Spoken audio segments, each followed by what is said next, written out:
The Middle Eastern nation of Yemen isn't a particularly large country. It's not the region's most influential country. How might it become the battlefield for a proxy war?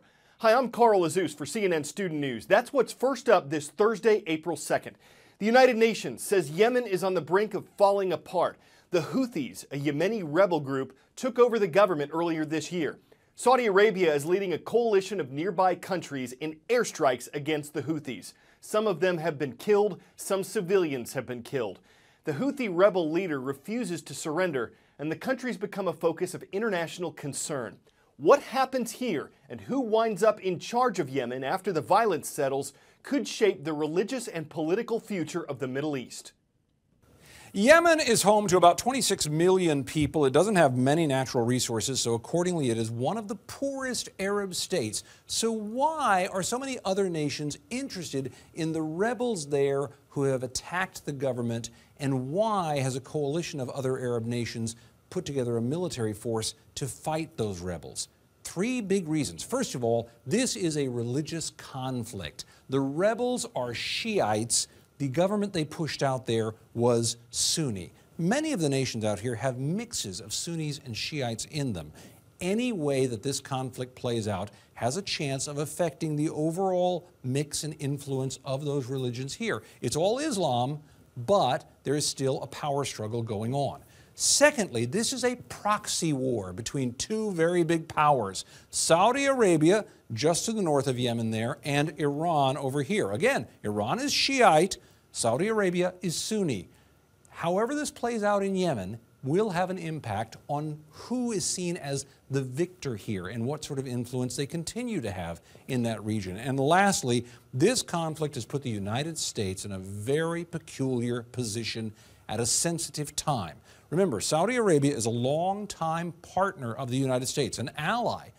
But if the U.S. backs them too much, it could upset these delicate talks going on with Iran over its nuclear program. On top of all of that, Yemen has long been home to al-Qaeda in the Arabian Peninsula, and all of this is happening at a time when the United States and other Western powers want allies there against al-Qaeda, against ISIS, and against other terrorist groups. All of that has made Yemen not merely a flashpoint now, but a global focal point. Time for the shout-out. Which of these inventions was made during the Middle Ages? If you think you know it, shout it out. Was it the mechanical clock, eyeliner, Tesla coil, or aqueduct? You've got 3 seconds. Go! The only one of these inventions made between the years 500 AD and the Renaissance was the mechanical clock. That's your answer, and that's your shout-out. Modern-day science might have just learned something from Middle Ages medicine. Bald's Leech Book, a medical textbook dating back to the 900s, has a recipe for an eye ointment: garlic, onion or leeks, wine, and part of a cow's stomach. Researchers at the University of Nottingham in the UK recently decided to test this out as an antibiotic. They almost couldn't believe the results. You've heard us talk about superbugs lately, bacteria that are hard to kill with modern antibiotics. MRSA is an example, and shockingly, the 1,000-year-old eye remedy destroys MRSA. Its ingredients aren't thought to be particularly effective on their own, and researchers aren't sure yet how they work together. Next step is to see if this works as well outside a laboratory setting. At first, some scientists might have thought that an April Fool's joke. It's not, but there was no shortage of pranking going on yesterday. A UFO landing in Britain from 1989. Taco Bell buying the Liberty Bell from 1996, carrots with holes that whistle when you cook them from 2002. All of these are examples of April Fool's hoaxes. How did this stuff get started? Where did April Fool's Day come from? Well, the origins are unclear, but one theory ties the unofficial holiday to a shifting calendar. In ancient cultures, New Year's Day was celebrated on April 1st, but in 1582, Pope Gregory XIII moved the holiday to January 1st. Not everybody got the message. Those that continued to celebrate on April 1st were called April Fools. Funny, right? Much of Britain didn't adopt the new calendar until 1752, but they were celebrating April Fool's Day long before that. In Scotland, it's a 2-day affair. If you've ever had a "kick me" sign taped to your back, you might blame the Scots. April Fool's Day has also been linked to the vernal equinox and the start of spring. That's when the ancient Romans had their hilarious festival of Hilaria, Hindus have Holi, and Purim is celebrated in Judaism. Some of the biggest April Fool's Day pranks are courtesy of corporations and the media. In 1940, a press release from the Franklin Institute, a science museum in Philadelphia, declared the world would end the following day. They were seeking publicity for a lecture series, and a local radio station reported on it. In 1957, the BBC falsely reported a bumper crop of spaghetti trees in Switzerland. Another reason why this may be a bumper year lies in the virtual disappearance of the spaghetti weevil. And in 1998, Burger King announced the left-handed Whopper, specifically designed for the 32 million left-handed Americans, including myself.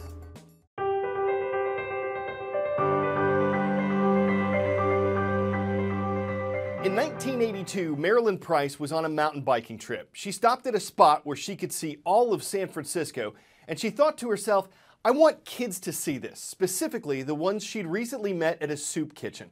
Since then, the 74-year-old writer has helped tens of thousands of young people in the San Francisco Bay Area and beyond. I've been writing since age 4. I will never forget my father when he let go of my seat and I was there on my own, and that was 70 years ago. A lot of kids have never really left the city. To them, everything is concrete. Is everybody excited? I decided to take kids who've never had my kind of experience on these mountain bike rides. Okay, you guys, let's hit the road. I wasn't trying at school. I was getting straight F's. I got expelled. When we go on bike rides, I kind of feel like it clears my mind. Looking good.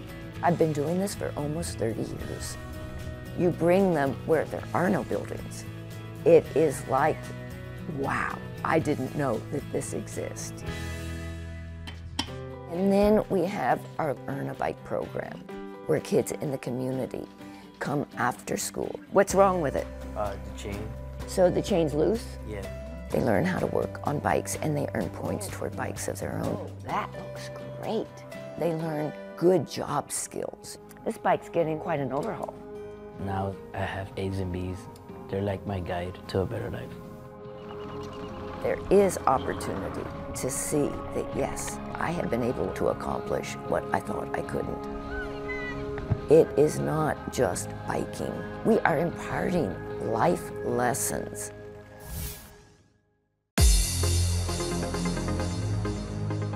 For the first time ever on our roll call, we're taking you to the capital of Peru. That's Lima, and we're happy to see the students of Colegio Franklin Delano Roosevelt, the American School of Lima. Stateside in Colorado, the Polar Bears of North Middle School made a request at cnnstudentnews.com. Hello to everyone in Aurora. We've also got some Bears in central New Hampshire. Newfound Regional High School is on a roll from the town of Bristol. Shape-shifting is no longer limited to science fiction. This frog does it. It was discovered in the Ecuadorian Andes Mountains. It's able to change its skin from smooth to spiny in a matter of minutes. No other vertebrate is known to be able to change its skin texture. The animal's about the size of a marble, and scientists think the shape-shifting helps it blend into its mossy surroundings. They named it the punk rocker frog for its spikes. It's not easy to frogette, and you could never call it spineless. It might seem like we're ribbit you with improbable infrogmation, but I promise we're not amphibian, y'all. Hop back tomorrow for another infrogmative edition of CNN Student News.